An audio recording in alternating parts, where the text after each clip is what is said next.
Il est tard et je me lance dans une vidéo sans doute difficile à faire. Je m'excuse aussi d'avance peut-être pour le son qui n'est peut-être pas excellent sur cette vidéo. Alors pourquoi elle est difficile à faire? Parce qu'il est sans doute plus difficile d'exemplifier les principes que j'essaie de suivre pour la construction d'un plan que ceux que je suis pour le travail de problématisation. Mais je vais quand même essayer de le faire. Parce que ça m'a été demandé, des vidéos exemples, donc c'est une vidéo exemple. Alors, dans la dernière vidéo de cette série, je produisais à partir du sujet « Les sociétés sont-elles imprévisibles ?», un exemple de problématisation qui était fondé sur les principes que je donne dans cette série de vidéos. Mais une fois qu'on a forgé le problème, et que nous avons travaillé une narration problématique locale pour l'introduction, il nous faut évidemment construire un plan. Alors comment pourrais-je construire un plan à partir de ce sujet? Voilà la question que je me pose. Dans la vidéo précédente, que je vous invite à aller écouter si jamais ce n'est pas fait, je proposais de considérer que face à la question « Les sociétés sont-elles imprévisibles ?», nous pouvions, deux possibilités, ou bien considérer que les sociétés sont par principe imprévisibles, parce qu'il n'existe de facto aucun modèle global capable de les prévoir, et que nous considérons qu'il est de toute façon théoriquement impossible de le faire, ou bien considérer que les sociétés sont par principe prévisibles, parce qu'il existe des modèles locaux que nous pourrions imaginer théoriquement, utilisés à une échelle globale, et que nous rejetons le préjugé de l'imprévisibilité fondamentale comme préjugé métaphysique. Donc je vais partir de ces deux positions schématiques pour édifier l'armature de départ de mon plan dialectique. Alors, je choisis ici de faire un plan dialectique parce que c'est, je crois, le plan qu'il vaut mieux choisir dans le cadre des concours pour maximiser ses chances. En tout cas, c'est ce que j'ai fait moi, et donc je parle de ce que je connais, c'est-à-dire peut-être qu'il est possible de faire d'autres plans, hein. Ça j'en sais rien, mais moi j'ai toujours fait des plans dialectiques. Si jamais vous avez d'autres manières d'édifier des plans fonctionnels et capables d'embrasser le sujet dans une ampleur assez large, n'hésitez pas évidemment à les proposer, ces types de plans, en commentaire. Je pense que ça peut vraiment aider des gens. Voilà, c'est le but de cette chaîne de toute façon, c'est d'aider des gens, et les gens notamment qui préparent les concours, parce qu'on est souvent seul dans la préparation. Bref. Alors, la première idée, c'est qu'au lieu de partir dans la construction de mes grandes parties de thèses que je vais défendre successivement, je vais édifier un réseau de questions, qui seront toutes les étapes intermédiaires à la résolution finale de mon sujet. Je dois donc répondre, à la fin, à la question « Les sociétés sont-elles imprévisibles ?» Et j'ai choisi de partir d'un positionnement initial, considérant que les sociétés étaient par principe imprévisibles. C'était le début de mon intro. Ma première partie va donc chercher à défendre cette première thèse. Ça, c'est facile. La phrase « Les sociétés sont par principe imprévisibles » est donc la formulation de la thèse finale de ma première partie. Alors ici, pour moi, je précise quelque chose.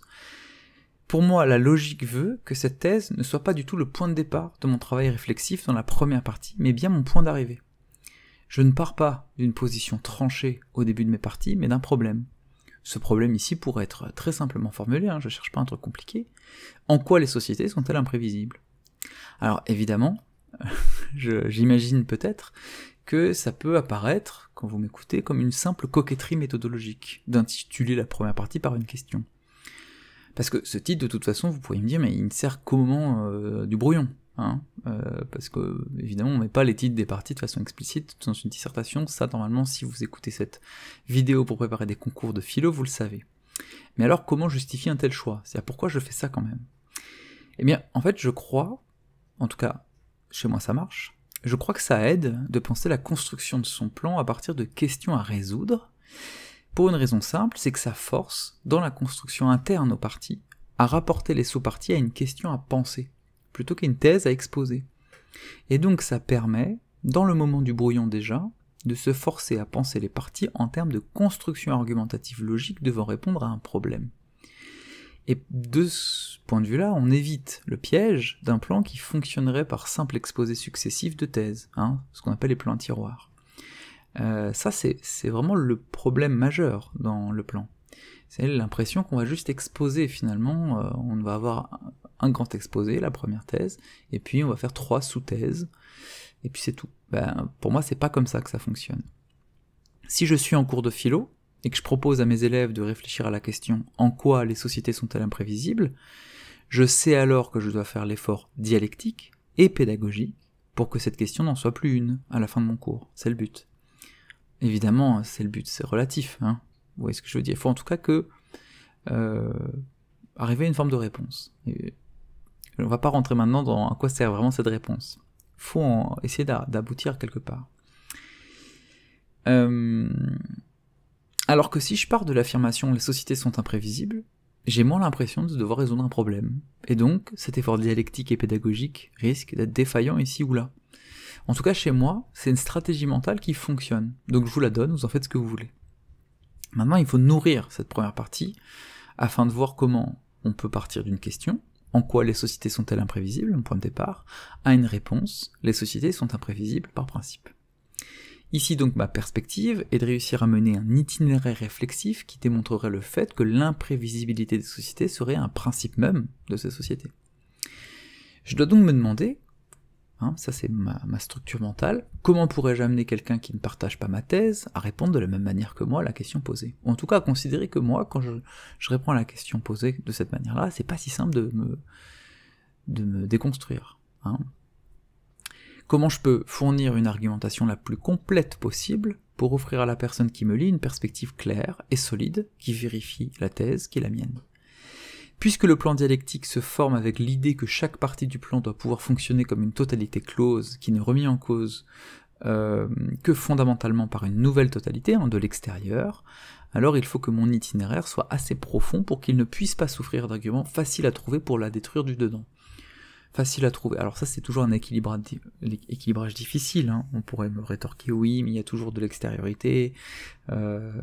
Évidemment que les plans d'un plan dialectique, les parties d'un plan dialectique ne sont pas des véritables totalités.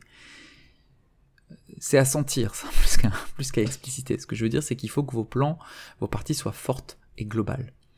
Si ce sont des parties trop locales, eh bien là, il est très facile pour votre adversaire, il va juste prendre la partie que vous avez, le lieu dont vous n'avez pas parlé, et puis il va vous attaquer sur ce point de vue-là. Là, il faut que ça soit pas si facile à trouver un lieu duquel vous n'avez pas parlé, parce qu'il faut que vos arguments, vos parties fonctionnent comme des totalités. Voilà. Donc, pour moi, il faut vraiment penser ça comme un bon polar. Ma thèse doit être un bon suspect, crédible, et difficile à éliminer tout de suite, c'est ça l'idée. Bon. Si je veux penser la question « en quoi les sociétés sont-elles imprévisibles ?», je vais d'abord partir de ce qu'il y a de plus simple, tout simplement, pour ensuite, graduellement, monter en complexité et en totalité dans la narration.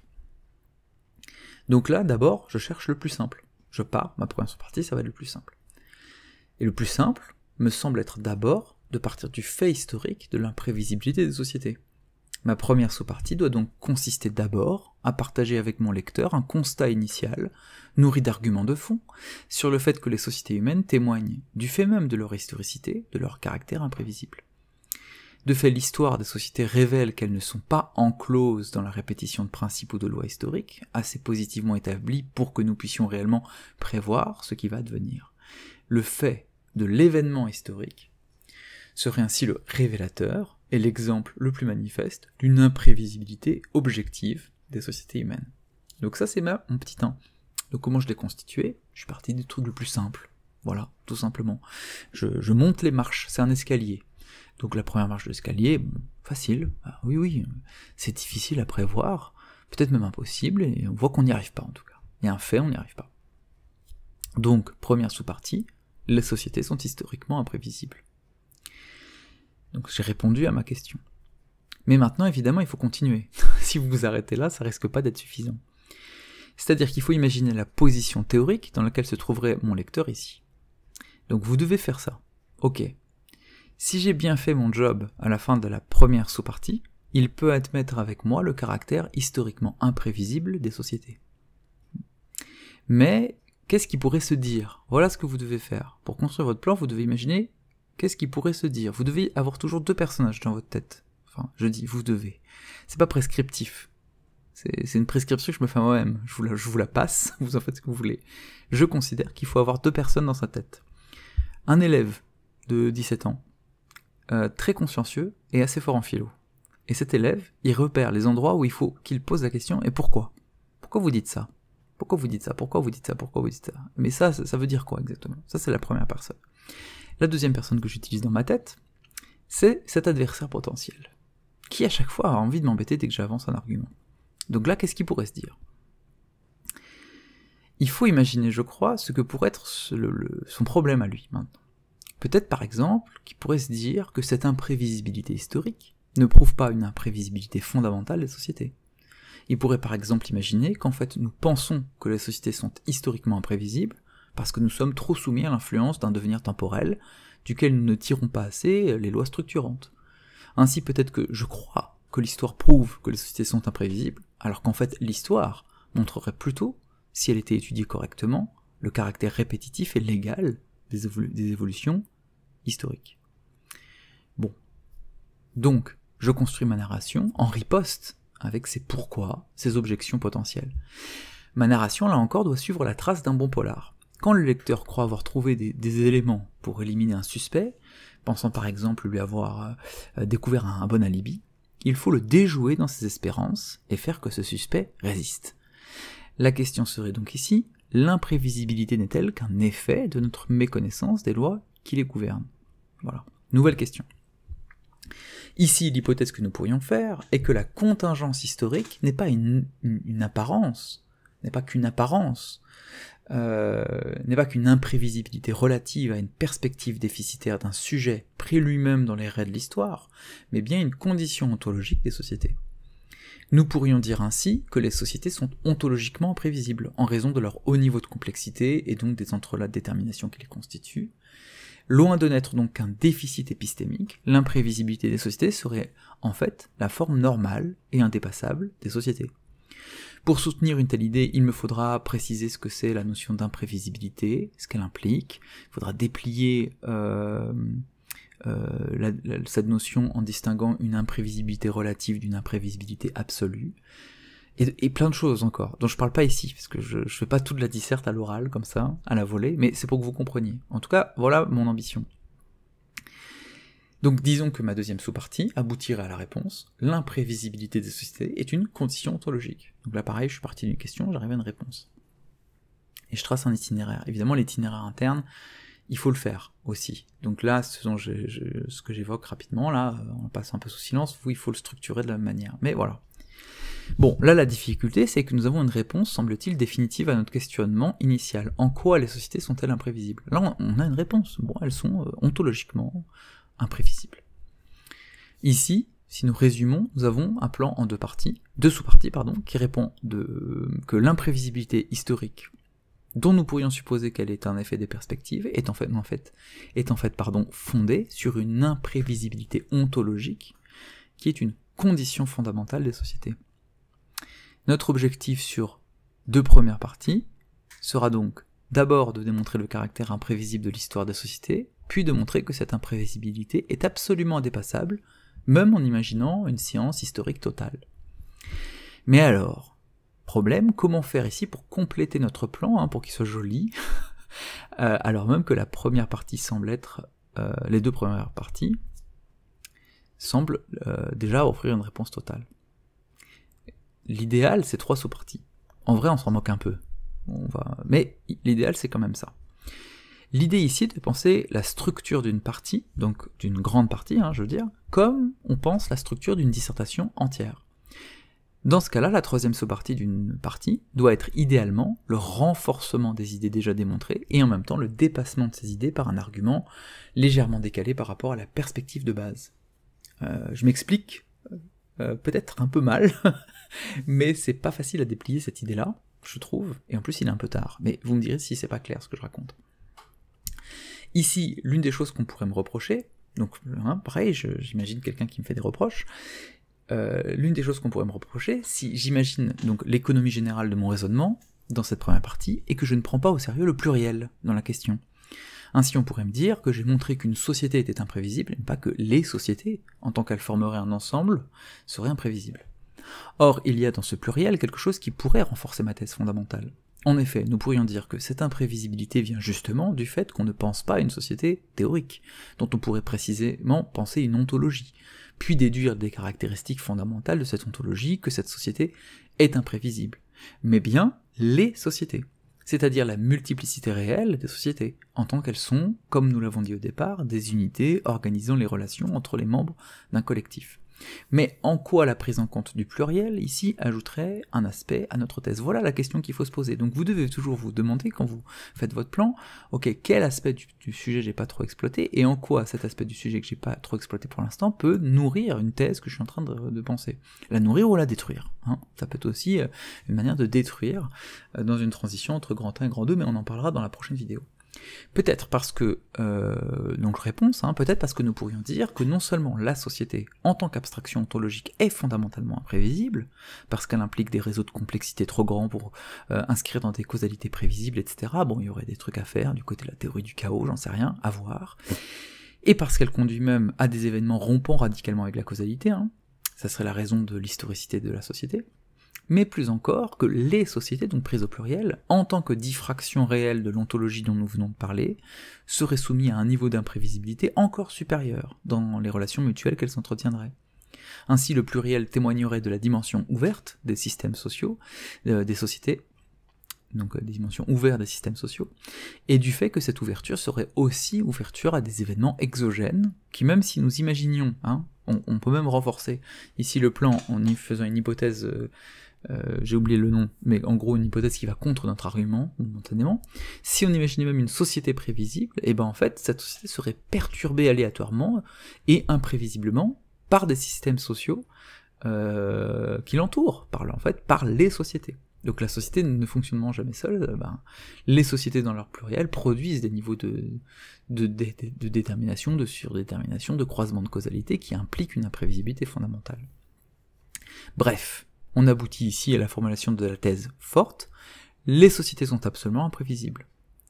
Nous sommes parvenus à cette thèse après avoir montré d'abord qu'elles étaient relativement imprévisibles dans le temps, et que c'était le fait empirique du temps historique qui était la preuve de cette imprévisibilité, puis qu'elles étaient absolument imprévisibles parce qu'elles étaient ontologiquement imprévisibles du fait de leur complexité interne et produisant des événements rompant les chaînes causales qu'un modèle pourrait imaginer. Et enfin, que la relation ouverte entre les sociétés, pensée dans leur pluralité, impliquerait que même en envisageant qu'une société serait prévisible, ce qui n'est pas le cas, l'irruption de relations entre sociétés, au pluriel, conduirait forcément à une imprévisibilité fondamentale. Voilà.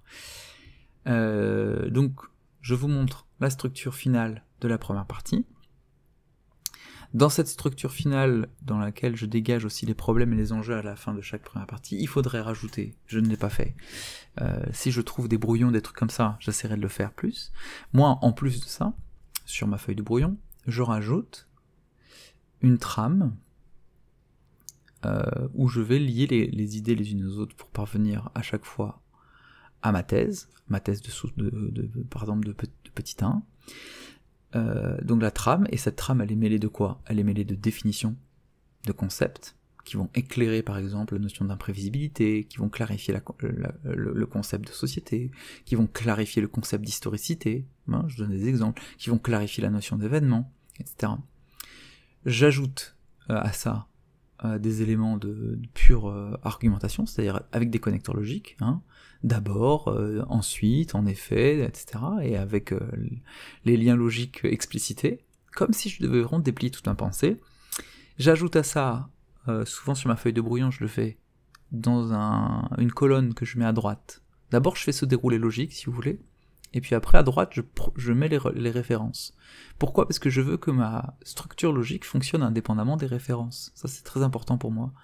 Ce qui explique que, par exemple, pour ceux qui ont peut-être écouté la lecture fastidieuse de ma copie d'Agreg, vous avez peut-être noté que mes références sont terriblement lacunaires par rapport à ce que l'on imagine devoir être des références à l'Agreg. Bon, même en la relisant moi-même, je me dis... c'est marrant.